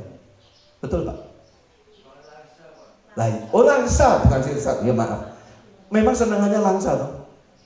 Ya enak ya, seneng ya? Enggak? Lu enggak seneng kok dimakan Pak. Hati-hati. Sedangkan kalau seneng aja, kalau sudah tua itu berbahaya untuk lambung. Lu langsa ya kecutek kayak berapa kilo Pak? Oh, 1 kilo edeng. Loh lah 1 kilo edeng? Enggak sampai 1 kilo. Makanya berapa butir Pak? Enggak dihitung Pak? Enggak terhitung. Tak terukur kasihmu Yesus. Jadi enggak dihitung ya Pak ya. Wah langsung kembung saudara. Padahal Pak Filemon itu darahnya golongan A, betul nggak? Golongan A itu asam lambungnya sedikit. sebetulnya tidak berbahaya kalau minum yang kecut-kecut, makan yang kecut-kecut. Orang darah A itu justru dianjurkan makan perasan lemon, makan kimchi, makan acar untuk membantu pencernaannya. Iku nek jek enom. Nek wis tuwek beda. Nek wis tuwir beda. Semua itu kalau sudah usianya tua berbeda. Saya mau ngomong sedikit ya. Saudara suka minum suplemen, apapun suplemen itu, mau mulai vitamin, mineral, sampai suplemen seperti bawang putih, kunyit, temulawak, ya, jahe, ya, apapun itu, sampai minyak ikan yang banyak vitamin A dan D-nya. Hati-hati. Minum itu tidak boleh lebih dari 3 bulan. Stop. 3 bulan, stop sampai 3 bulan. Nanti teruskan lagi 3 bulan, di stop lagi 3 bulan. Itu pun kalau memang saudara kekurangan itu. Kalau tidak kekurangan itu, tidak dianjurkan suplemen sama sekali. Kenapa? Semua suplemen yang saudara makan, itu kalau kelebihan, jadi racun. Lah saudara tahu nggak takarannya itu, kelebihan dan kekurangannya? Kan nggak tahu. Tahunya saudara cuma baca di aturan pakai. Aturan pakai 1 hari 3 kali 3 kapsul. Loh, aturannya sih nggak bisa. Pabrik. Memang pabrik itu tahu tubuhmu. Lah, enggong lengannya. Karena saudara ini tidak suka cari hikmah. Kalau saudara cari hikmah, saudara tidak akan berani seperti itu. Saya beli minyak ikan. Karena saya menghindari makan ikan banyak, saya mulai beli minyak ikan. Minyak ikan yang saya beli, bukan yang rasa jeruk, saudara, itu kayak air cili, balita. Yang minyak ikan yang kuning, yang rasanya wamis gitu. Nah, itu saya senang sekali, tak gilati, tak nikmati, tak renungkan, tak hayati, tak amalkan. Tak P4 lah, Pancasila. Nah saudara, saya makan. Makan sekali saudara. Tiba-tiba mataku kok ngopo nih sih? Kok rasanya ada pasir? Kelilipan dah. Tahu kelilipan enggak? Terus diucek-ucek kok nggak bisa. Akhirnya saya tanya Ardon sama Auriel di Pak Gereja, tolong dilihat ini matanya Pak saya ini ada apanya. Oh, ada melenting. Tahu melenting nggak? Tutul. Tahu tutul nggak? Loh, bingung kan? Saudara, ada seperti gundukan daging warnanya kuning 2 biji di kelopak mata. Pantesan kayak ada pasir. Tak ucek-ucek gak gelap. Lo besok saudara minum minyak ikan masih 1 sendok nih saudara, melenting motorku saudara. Danielnya kok ngombe 1 tahun, motorku jadi pelentingan kan? Loh kok bisa ya? Saya kan butuh vitamin A, saya kan butuh vitamin D. Saudara tahu vitamin A dan D itu ada di mana? Di hati kita. Di hati kami ada suka cita. Kenapa saya kalau minum suplemen termasuk ini vitamin A D, ternyata saya keracunan langsung besok? Karena di hati saya sudah penuh vitamin A dan D-nya. Karena hati saya selalu senang. Hati yang sehat, hati yang gembira, obat yang gak perlu suplemen, itu jawabannya. Semua yang saya makan itu ada vitamin A-nya, ada vitamin D-nya. Saudara juga makan itu semua ada vitamin A, vitamin D-nya. Kecuali kon mangan watu. Nggak usah bingung suplemen. Dan itu disimpan oleh hati. Kebutuhan kita, vitamin A kebutuhannya 1500 IU.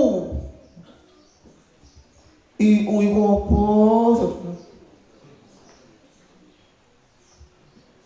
Apa IU? Hah?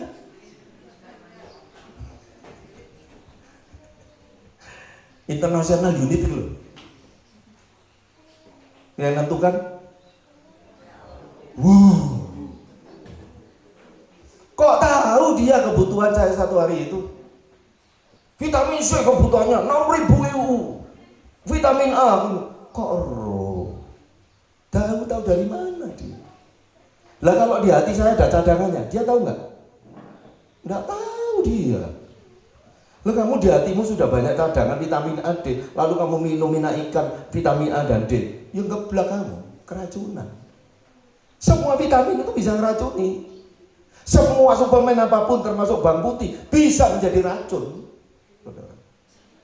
Karena ada zat-zatnya yang bisa beracun kalau kelebihan. Kamu makan apokat kakek, keracunan apokat kamu. Apokat sehat, iya, tapi apokat mengandung racun juga. Kakek apokat, waduh, bukan tambah sehat, tambah sakit. Apokat itu untuk orang yang memang butuh asupan untuk lemak yang tidak jenuh. Paling banyak itu setengah buah satu hari. Itu kalau saudara kekurangan. Kalau tidak kekurangan jangan tiap hari, nanti kamu keracunan. Kalau vitamin C aja bisa ngeracuni kok. Semua vitamin itu keracunan. Saudara baca buku, lihat YouTube. Vitamin ini berguna untuk ini, tapi kalau kelebihan ini gejala keracunannya seperti ini. Loh, ada semua saudara. Itu sebabnya carilah hikmat. Bukan percaya omongannya orang, omongannya pabrik, omongannya penjual-penjual yang tidak jelas juntrungannya ini saudara. Saudara kenal aja kagak loh kok percaya. Sedang saya yang saudara kenal puluhan tahun sejak muda, kok omongan saya tidak saudara percaya? Loh berarti kan saudara tidak logis kan? Betul nggak? Seperti anak yang dibesarkan orang tuanya puluhan tahun, orang tuanya tidak dipercaya, tetapi orang lain dipercaya, nggak dia kenal. Ya celaka anak seperti ini. Itu sebabnya hikmat berkata, dengarlah didikan ayahmu dan pengajaran ibu, betul nggak? Dan memang kalau saya ngomong itu mau jerumuskan saudara. Nah ini saudara, ini masalah kesehatan ya. Sedikit menyimpang, karena ini juga bagian dari hikmat. Hikmat itu ada di dalam dirimu. Ya nanti saya teruskan minggu depan. Nah, tapi saya ingin gini, saya suka kasihan ngelihat jemaat yang sudah setengah mati diet ketat, tapi tidak berturun-turun berat badannya. Padahal makannya cuma satu hari sekali gitu ya. Nah, saudara, ada satu hal yang membuat saudara nggak bisa turun-turun. Itu karena saudara itu kalorinya nggak keluar banyak. Ya.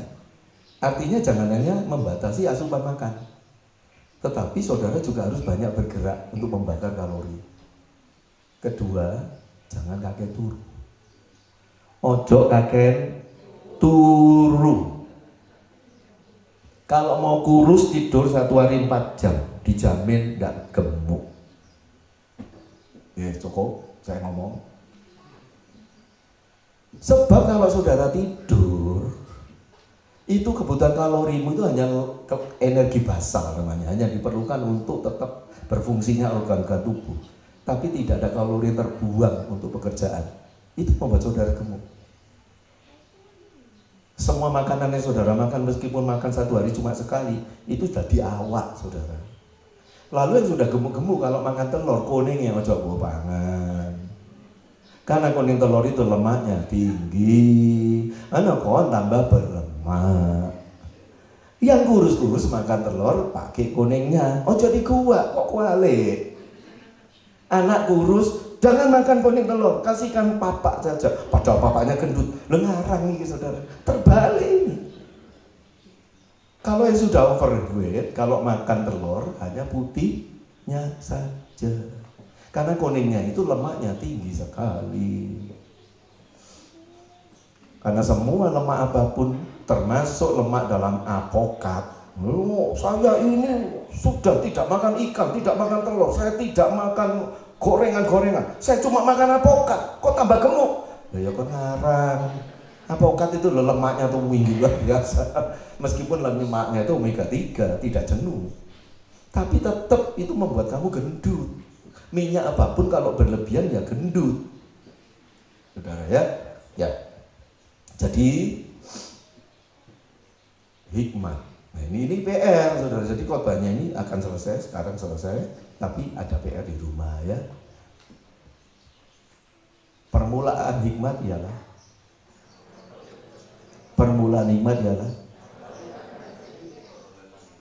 perolehlah hikmat. Takut akan Yahweh. Orang yang takut Yahweh, dia bisa mencari hikmat, akan beroleh hikmat. Yang tidak takut Yahweh, tidak mencari hikmat, tidak beroleh hikmat. Kebanyakan saudara kan tidak takut Yahweh, takut miskin, takut nggak punya teman, takut kalau tua aku dirambut sopo, takut kalau nggak bisa bayar utang, takut kalau anak-anakku besok masa depannya kayak apa. Semua yang kamu takuti kan bukan takut Yahweh itu. Takut miskin, takut dianggap kuper, takut dianggap nggak modern, takut dianggap ketinggalan zaman. Coba semua ketakutanmu itu, takut tempat gelap, takut tuyul, kuntilanak, wewe gombel. Tidak takut Yahweh. Karena kamu tidak takut Yahweh, tidak mungkin mencari Yahweh, tidak mungkin mencari Yesus Masih, tidak mungkin mencari hikmat. Nah, itulah profil manusia, termasuk orang Kristen, apalagi hari ini. Siapa di antara saudara yang cari hikmat? Siapa? Siapa yang cari Yesus Masih? Siapa yang takut kepada Yesus? Kalau kamu takut Yesus, tidak mungkin kamu berbohong. Kalau kamu takut Yesus, tidak mungkin kamu menipu orang. Kalau kamu takut Yesus, tidak mungkin merugikan sesamamu. Kalau kamu takut Yesus, tidak mungkin ngerasani orang memfitnah dia dan sebagainya. Tetapi itu yang dilakukan oleh orang-orang Kristen zaman sekarang. Pendeta-pendeta saling memaki. Ada bilang, hei kamu Dr. Erastus Sabdono, kamu sekarang sudah dioperasi otakmu, kamu stroke, kamu tidak sadar kalau kamu dihukum sama Tuhan. Bertobat supaya tidak masuk neraka. Bayangkan, Dr. Erastus Sabdono digitukan. Saya banyak tidak setuju dengan doktrinnya Dr. Erastus Sabdono, tapi saya mengasihi dia, saya mendoakan dia supaya dia sembuh, dipulihkan. Kenapa itu pendeta lain memaki-maki Dr. Erastus Sabdono? Katanya kalau stroke itu dihukum Elohim. Lah pendeta sing ngeliya lho stroke kabeh mate. Gak pendeta ya stroke. Lu stroke kan bukan dihukum Tuhan. Stroke itu kan karena jantungmu gak kena, pembuluh darahmu nyempit, betul nggak? Ada apa ngikut-ngikutkan Tuhan di sana? Lah itu berarti tidak berhikmat. Stroke katanya Tuhan. Tidak, saudara. Elohim itu mau kita sehat. Memang Erastus itu salahnya apa? Orangnya baik, ajarannya bagus, hidupnya kudus, mengajar kekudusan, tidak mencari kekayaan, ngajar orang untuk benar-benar menghargai keselamatan dalam Yesus Masih. Lalu apa dikutuk-kutuki? Hanya karena dia berkata apa? Juru selamat yang sejati itu bukan Tuhan Yesus, tapi Yahweh. Ya bodoh aja Pak. Iya toh, nggak apa-apa dia ngomong gitu narasinya. Juru selamat sejati bukan Tuhan Yesus, tapi Yahweh. Saya bilang amin. Loh ya benar toh? Loh memang Yahweh toh juru selamat? Memang ada selain dia. Hanya Dr. Erastus belum mudeng bahwa Yahweh dan Yesus itu sama. Kan bisa nanti dia ngerti. Ternyata Yahweh itu Yesua kote. Nah itu sebabnya ya didoakan. Lebih baik dia hidup di dunia sekarang, dia sadar Yahweh adalah Yesua, daripada mati nanti ketemu, oh Yahweh ternyata Yesua ya. Ya ngerti aku sekarang. Si. Ini kenapa sih saudara? Apa orang yang ngutuk-ngutuki itu takut Yesua? Takut Yahweh? Tidak. Tidak takut ya. Tapi ngakunya saya mendirikan doktrin yang benar. Penyesat-penyesat ini harus dihukum. Penyesat ini harus dibenarkan semuanya. Loh, salah ini harus dibenarkan, kak ngene. Nah, saudara itu ya. Nanti minggu depan saya teruskan. Ya, cari hikmat. Saya cuma bilang hikmat itu ya ada dalam dirimu. Ya. Itu sebabnya tidak jauh-jauh. Tidak jauh-jauh. Firman itu ada di mulutmu. Itu Rasulullah ngutip dari kitab suci Torah. Jadi hikmat anak Yahweh, saudara anak Yahweh, podo-podo anaknya. Nah, lalu hikmat itu apa? Nah, itu nanti ya minggu depan. Tapi ya jelas hikmat itu ada di dalam dirimu. Yang kalau kamu minta pasti kamu akan diberi, yang kamu cari kamu pasti dapat, kamu ketuk pintu pasti itu dibuka untuk kamu. Tapi kalau kamu minta mobil, mau sampai mati gak dikasih mobil, mau nyetir kagak bisa, rambut kagak bisa, garasi kagak duwe, njaluk mobil. Saudara, kamu minta pekerjaan yang banyak gajinya, lah ya pokoknya kerja yang salah terus. Enggak beres nih kerja, tidak ahli, kok mau minta gaji tinggi? Ya enggak bisa lah. Betul enggak? Tapi kalau cari hikmat itu pasti akan dapat. Itu yang dijamin oleh Yesus. Bapamu tahu memberikan yang baik. Apa yang baik? Hikmat.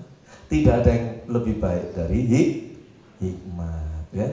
Jadi kalau punya anak namakan hikmat. Cucu saya kalau laki Hikmat Utomo Poha. Ya, nah, cucu saya, ya. Saudara bisa nggak berdoa cucu saya supaya laki? Bisa nggak? Lu bisa. Bisa. Beli cucu laki. Nah, cucu saya perempuan semua. Saya terlalu banyak dunia cewek di sekitar saya. Mana yang laki ini pun ada, saudara. Ya sudah ada satu, tapi ya sudah bertemu dengan Opa Ben dan adik saya Paulus. Tapi yang bertemu dengan saya langsung di dunia sekarang belum ada ini, saudara. Jadi didoakan ya. Jangan bilang aku badek wedok, ojo loh. Ojo loh. Jangan enggak usah badek-badek gitu. Minta ya. Boleh nggak minta ini? Enggak apa-apa. Kalau saya bilang minta hikmat pasti diberi, bukan berarti minta yang lain enggak boleh. Saudara jangan ekstrim seperti itu. Tapi kalau minta yang lain itu tidak harus diberi, ya. Nah, apa saja ya terima. Saya enggak apa-apa. Cucu perempuan laki sama-sama cucu, sama-sama disayangi. Tapi ya cewek cowok kan beda. Gitu. Kalau cowok kan cucu saya bisa kok sepeda motor cilik tak ajari ngebut. Lah masa meme tak ajari ngebut sudah. Lain toh. Ya toh lain toh. Oh, cucu saya laki tak ajari bengkel. Masa Asia Seli tak ajari bengkel yo. Ndelokno awake sakno saudara. Ngawe kunci ini patah tulangnya bagaimana? Ya, enggak gitu ya. Jadi bukan saya ini terobsesi, enggak, ya, enggak. Apa saja saya terima, enggak dapat bukan apa-apa. Saya enggak minta cucu lagi, tapi mau dikasih. Nah, jadi boleh minta itu ya. Nah, tapi kalau pasti diberi itu cari hikmat, itu pasti diberi. Yang selama ini enggak pernah saudara, ayo ngaku, enggak pernah tahu cari hikmat, enggak pernah. Kalau saudara kan nyari yang di luar dirimu terus. Lihat ini kepingin, lihat itu kepingin. Semua, padahal hikmat itu di dalam kamu. Ya, pernah belajar? Kok bisa ya jantungku itu tidak capek-capek? Mompa sampai 1.500 liter darah. 1.500 liter darah dalam waktu hanya 1 jam, kalau tidak salah. Kok bisa ya? Kok tidak capek-capek? Saya ingin tahu hikmatnya di mana. Tidak pernah tahu mikir gitu? Gak pernah. Kenapa ya aku makan ini kok bisa keluar ya di jamban? Padahal gak disogrok loh, komol. Sogrok gini keluar. Loh kenapa kok bisa keluar? Kan ada gayanya itu, gerakan-gerakan peristaltik dan segmental. Loh kok bisa ya bergerak seperti itu? Tapi kalau bergerak aku kok nggak terasa kalau ada gerakan di sini ya. Wah gitu ya saudara. Itu hikmatnya di mana ya? Gak pernah mikir. Coba itu, seluruh hidupmu itu dipenuhi hikmat. Amin. Kejadianku dahsyat dan ajaib. Karena hikmat itu ada di seluruh hidup kita. Ya, Yahweh memberkati saudara semua.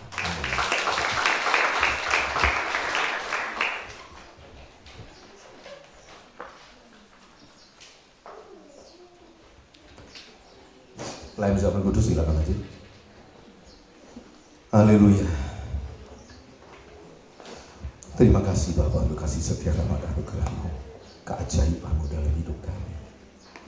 Lanjutkan kasih setiamu bagi kami, kebajikan kemurahan belakang mengikuti kami sepanjang umur hidup kami. Terima kasih untuk kesempatan kami bersama-sama sebentar akan menikmati tubuh dan darah yang Yesus Hamasi. Berkati saudara kami akan melayani kami. Segala puji syukur hanya bagi-Mu Bapa, demi nama Yahweh Yesus Hamasi. Haleluya. Amin. Best. Bila ku renungkan kasih Bapa, betapa besar dalam hidupku, ku terharu membayar dan pengorbanan-Mu, semuanya demi keselamatanku. Dipelihara dalam kasih-Mu, Kau perhatikan kehidupanku. Yeshua selalu mencukupi kebutuhanku dan memberikan damai dalam hidupku. Ku merasakan semuanya, tanpa Yesus hidupku tak berarti. Terima kasih atas anugerah-Mu Elohim, kasih yang Kau berikan dalam hidupku. Ku merasakan semuanya, tanpa Yesus hidupku tak berarti. Terima kasih atas anugerah-Mu Elohim, kasih yang Kau berikan dalam hidupku. Terima kasih atas anugerah banget berdiri Elohim, kasih yang Kau berikan dalam hidupku. Kasih yang Kau berikan dalam hidupku.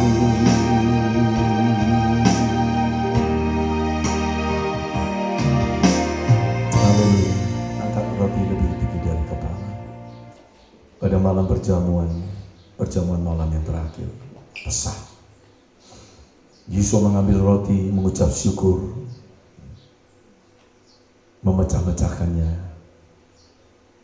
dan berkata, inilah dagingku, tubuhku yang diserahkan bagi kamu. Makanlah roti ini, sebab roti ini benar-benar adalah dagingku. Barang siapa makan roti ini, dia tidak akan mati, tetapi hidup selama-lamanya. Bukankah roti yang atasnya kita ucapkan syukur adalah persekutuan dengan daging anak domba Elohim? Amin. Demi nama Yahweh Yesus Hamasi, kita makan.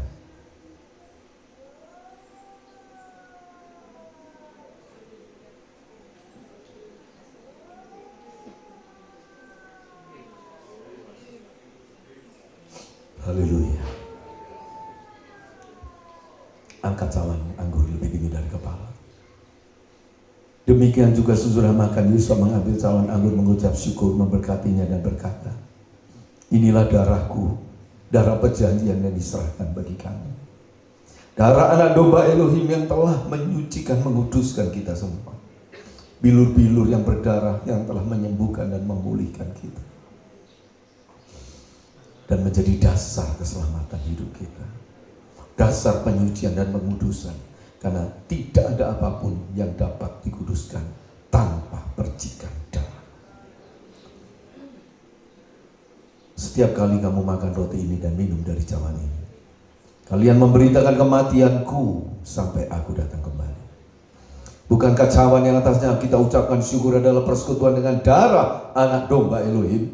Amin. Demi nama Yahweh Yeshua Mashiach kita minum. Terima kasih Bapa, terima kasih. Terima kasih Elohim yang telah menjamin keselamatan kami. Elohim yang menyediakan bagi kami semua apa yang kami perlukan dalam hidup ini. Bapa yang baik yang tahu akan kebutuhan kami anak-anak. Kami mengucap syukur untuk semua berkat. Dan di dalam Yeshua Mashiach, maka janji Elohim semuanya adalah ya. Amin. Terima kasih. Diberkati anak sekolah minggu remaja muda akan beribadah. Dan disertai diberkati seluruh jemaat akan meninggalkan tempat ini. Dan kembalikan kami hari yang telah disepakati, jam yang telah ditentukan, dengan keadaan tubuh jiwa roh terpelihara sempurna, tidak kurang suatu pun yang baik, bahkan sampai Yeshua Mashiach datang menjemput kami. Segala puji syukur hanya bagi Elohim kami, kasih karunia, rahmat anugerah Bapa di dalam Yahweh Yeshua Mashiach dan urapan Roh Kudus selalu menyertai kehidupan kami. Haleluya. Terima kasih, terima kasih, terima kasih buat rahmat pendamaian oleh kurban. Terima kasih buat kasih-Mu, terima kasih buat rahmat-Mu, terima kasih buat jaminan-Mu, terima kasih buat jaminan-Mu.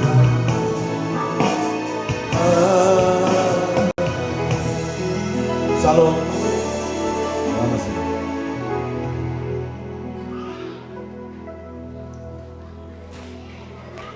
Ku ingin selalu berdiam di bait-Mu,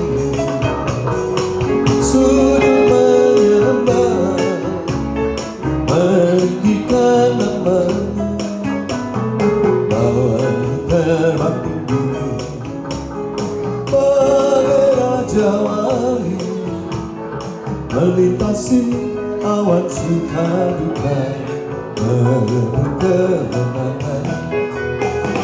Aku ingin selalu berdiam di bait-Mu, sujud menyembah, meninggikan nama-Mu, bawa terbang tinggi bagai Raja Wali, melintasi awan suka duka, merebut kemenangan. Di mahkotanya orang yang rendah hati, pujian dalam mereka, sorak-sorak, sorak-sorak, haleluya.